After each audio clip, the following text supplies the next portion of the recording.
We've been great friends for a long time, and to just people to work together as friends is something like, we were fortunate. It's about letting people know that you created something. It's damn difficult to reach people.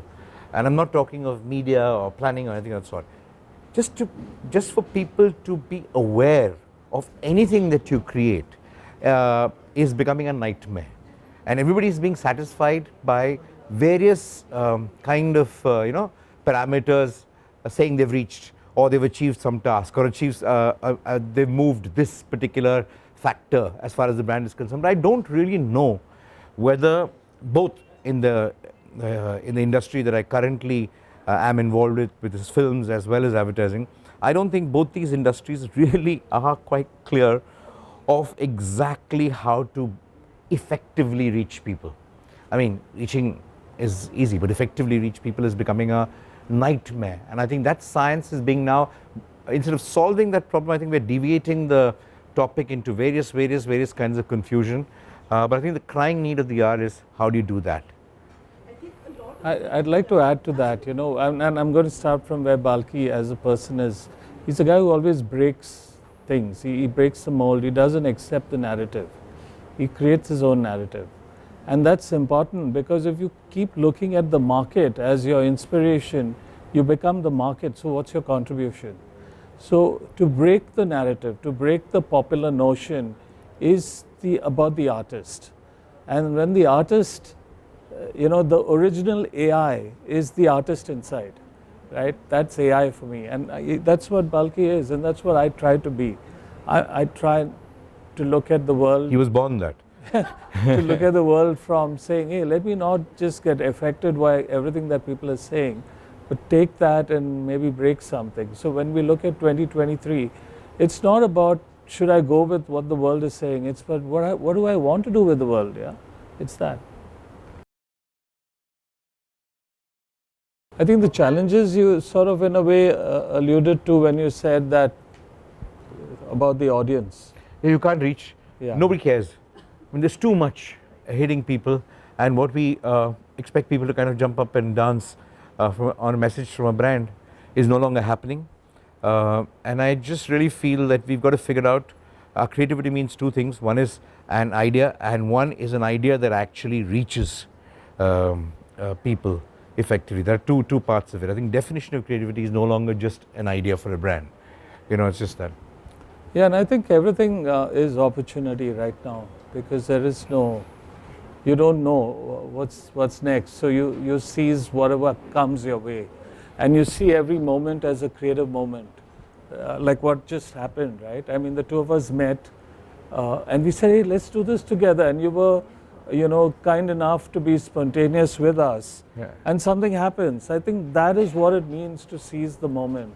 It's creative. I mean, to be sitting with Balki and talking about things, I've not done it for a long time, so this is great for me. It's creative, so that's what it is. The entertainment business goes and the communication business goes, I think it's a fantastic time, because nobody's sure of what are we doing for brands, how are brands really being built. Are we really building brands? Because there aren't very many great brands been built in the last 10 years, except for the new age brands which have keep coming on, which is the Swiggy and the Zomato and one of those all the online stuff which is going on. But otherwise, the traditional brands, there aren't a lot of new things which have been built. So and there are going to be a lot of traditional brands. There are going to be a lot of Me Too brands without the kind of differentiation, and you need to kind of build them. Right? So it's a time where there's so much of not uncertainty. I would never blame the environment. It is unsureness. We don't know. The old tools are no longer kind of just working the same way. The same thought processes are not working. Our idealism of the past is not holding us in good stead today. So what do we need to do? And in the entertainment business overall, I'm just not talking of brands, I'm talking of, especially in the film business too, nobody really knows. And it's a great time. That's the time, when 1,000 pundits flop, it's the greatest opportunity for new things to kind of happen. The sickest time is when everybody is succeeding, so therefore people have rules and start playing safer and things like that. But when nothing is succeeding, people are far more open than ever before. Yeah. So you believe creativity is at at its best when nothing is really, I mean, you come up with more sustaining solutions at that I think you said it well. Yeah. This is when you can sense the need for creativity. But creativity is not a need. Creativity was always there.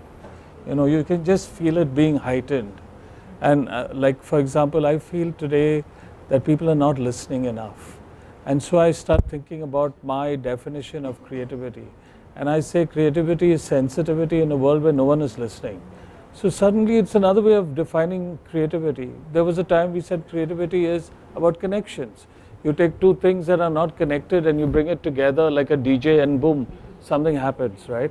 That also is creativity. So you can keep defining creativity. It's up to you what you do with who you are. Something that stands out definition has changed. It keeps changing depending on the environment. For example, today we are living in an era where, take for the film business, a trailer is being fast forward. You know, when you do a trailer, they're fast forwarding a trailer to watch it. What chance does advertising have? You know, would you kind of look at a brand thing that comes before a trailer? You'll say, shit, you'll push that thing out there, or you'll curse that thing for not being able to forward it.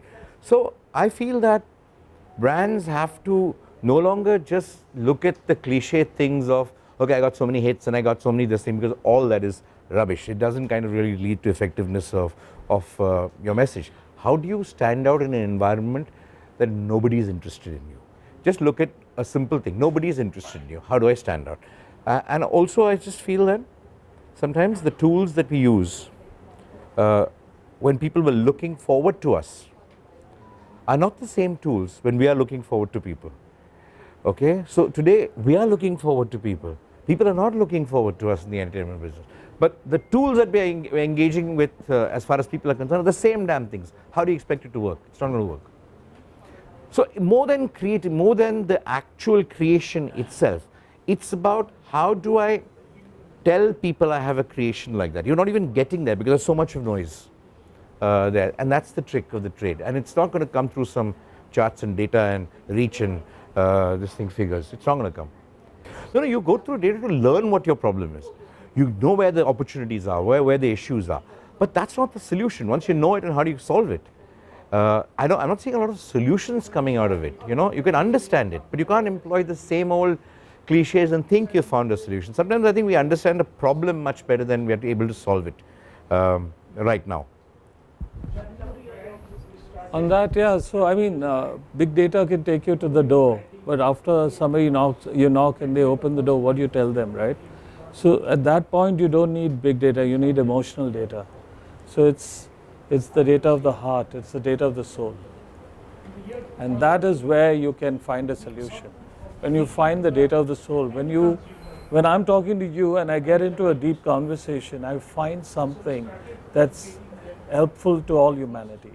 And that's my solution. So it's all buried inside us. And all I would say is, man, love your influence. They take you to new places. Yeah, I actually wouldn't. I mean, I can't agree with Josy more right now. If I were to if I were to work back in advertising, the first person I would go to and say is help, because I don't think I think more than at any other time, the crying need is help and not critiquing. For example, publications like yours and everything. It's not about how well a brand is doing and how well this thing. How do brands do well? I think we need all the advice, all the expertise, all the stuff that you can pump in, knowledge that you can pump into people, so that the industry or the brands kind of start figuring out solutions for things. I mean, we can all sit back and say brands are all covering a problem, the environment is this, how many brands are flopping, how many brands are hitting. But I think the crying need, like Josy said, is even as professionals, we'd like to help each other. See, there was a time when we used to compete. We all used to compete with each other. Today, I would never, if I were in this industry today, it is not a time for competition. It's actually the biggest time for collaboration, because we actually need each other's help. Because there are a lot of things that we can solve together, which we will not be able to solve alone. Never has the time been more right for it than now. I think if all the agencies, all the communication jobs got together, we'd still have problems, but we'll be able to much better position to kind of say there is a way to kind of go, because nobody knows.